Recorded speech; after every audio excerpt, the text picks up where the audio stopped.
This is a response to the channel Hakim and his video Overpopulation is a capitalist lie. Link is in the description in case you want to check it out yourself.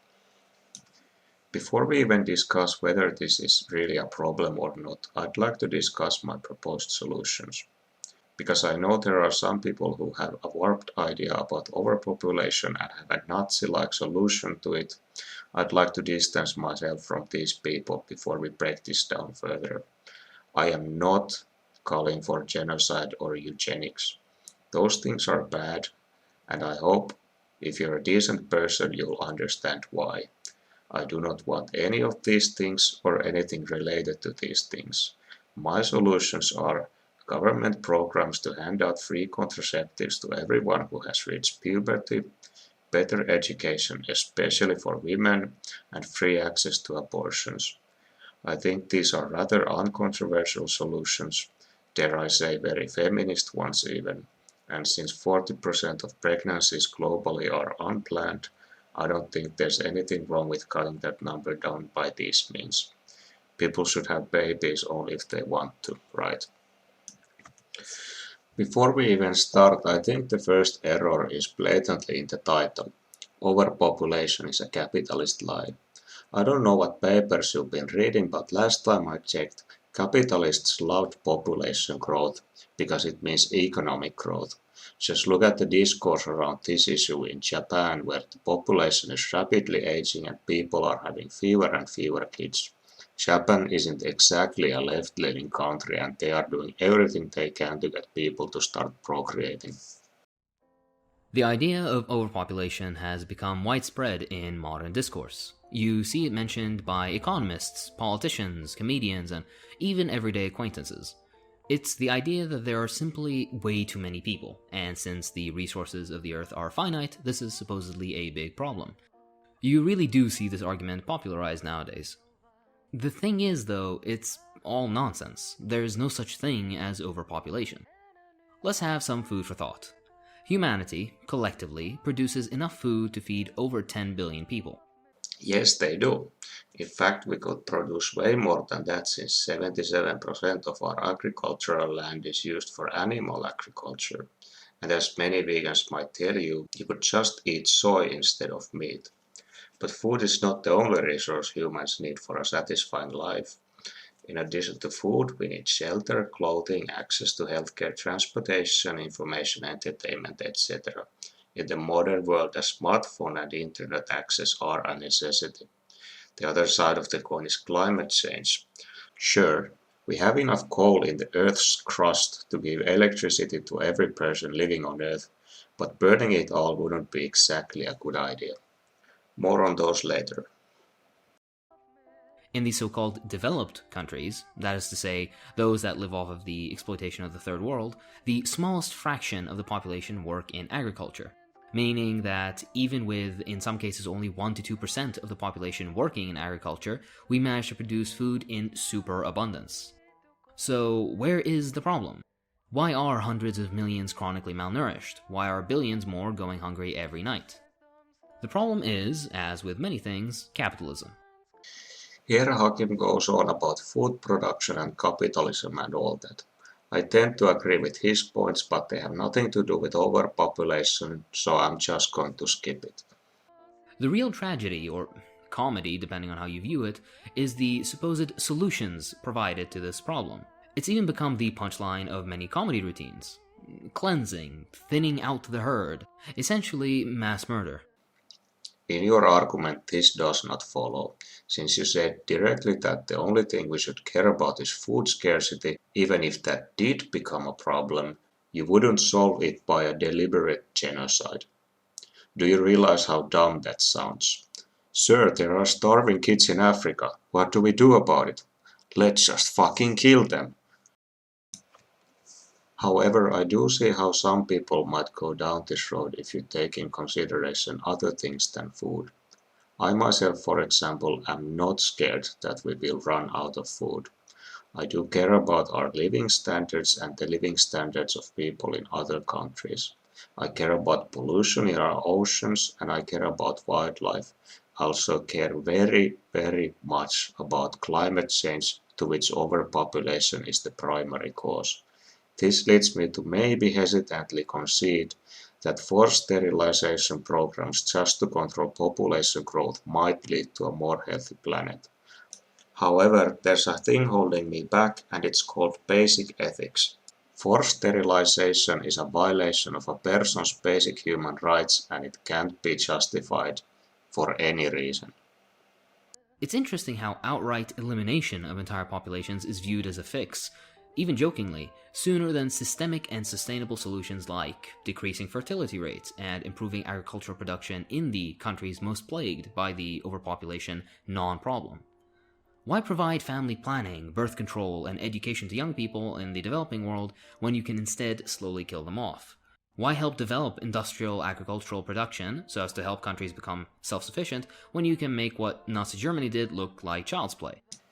Increased education, access to contraceptives, and abortion is a good thing. I said that at the start of the video. They are just not enough to meaningfully drive the population numbers down. The global population needs to decrease fast for the planet to survive. But again, even though I know our planet is fucked, my suggestion is just let it die. I'm not willing to trample on anyone's human rights for this cause, even if it meant saving the planet. This is sort of a leftist mind trap. Just because an issue doesn't have an effective ethical solution doesn't mean it's not a problem. I accept that there are too many of us, and I still don't want to kill or sterilize anyone. All I can really do is educate people and have a big "I told you so" smile on my face when the world goes to shit thanks to this very problem. The entire narrative feeds into the idea of barbaric Asiatic and African hordes siphoning off resources without contributing anything meaningful. Racism always plays a role, and in the case of this question, racist colonial attitudes are in the driver's seat. Yes, and that's a shitty narrative. The majority of ecological damage is caused by rich, mostly white countries. Something conveniently omitted from this conversation is how the average Westerner uses as much energy as over 100 Bangladeshis. People scoff at the amount of children a woman has in the third world. It's conveniently never mentioned that an Indian woman with, say, 7 children would have to have 24 more children to match the environmental and resource impact of a single American child. Glad that you mentioned this, because this is the crux of the issue. What this assumes is that these countries will stay poor forever. Let's be honest, if global capitalism doesn't change, they probably will. But you are a left-leaning person, I presume, and you probably like to see the conditions of these countries improve. Okay, let's imagine we have a Thanos gauntlet that we use for good magic. Snap. Now every country in the world is as developed as Western Europe. Seems like a desirable thing, right? Oh no, did I snap incorrectly? Why is the world on fire? Alright, I forgot the amount of fossil fuels they now use. Also, the ocean is totally polluted beyond recognition and most wildlife on land has gone extinct. This is the problem.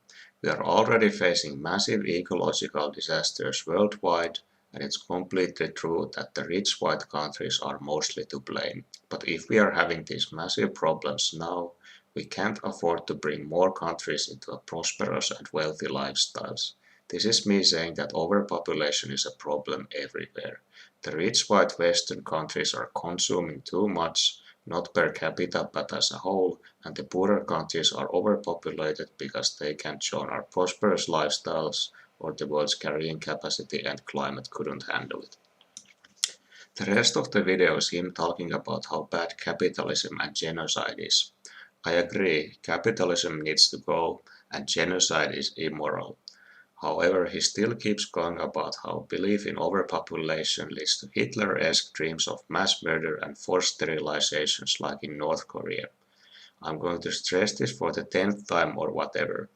These things are human rights violations and because of that they are off the table in terms of solutions. People have to stop reproducing voluntarily and they are less likely to do that if they don't believe in overpopulation. Before we go, I'd like to talk about climate change, which is probably the more immediate effect we see from overpopulation. You see, having a child is the absolute worst choice you can do if you want to save the planet. Think about how much carbon you put in the atmosphere annually. Sure, you can lower your carbon footprint by riding your bike to work or going vegan and whatever, but the only way to live carbon neutral is to put a bullet in your head. Here, having a child increases your CO2 emissions by 58.6 tons a year. I'm sorry I don't have a source for this since I read it in a science magazine, but going vegan saves about 0.8 tons of CO2 a year. This means for every child you have, you'd need to convince 73 people to go vegan to neutralize your carbon footprint. This assumes you won't get grandkids. Every child your child has increases the carbon footprint by a multitude. My paternal grandparents had 4 children and I have 11 cousins. That's 16 people that originated from 2 people. A person without any kids could drive a fleet of Hummers around the world every year and they still wouldn't have caused anywhere close to as much damage to the earth as having my uncles and aunts did. And a final word. Even if I didn't convince you, don't have kids anyway. Neoliberal policies are not going to stop climate change, and far-right politics are rising globally. If you started having kids in 2019, they will be born in 2020. That means they'll be 30 years old in 2050, which is when all projected climate catastrophes will begin. When we face millions of climate refugees, a thing that could be avoided if there were less people, by the way, you don't want them assigned to a machine gun post at the border to shoot brown people fleeing droughts and floods because your country elected a fascist. Food for thought.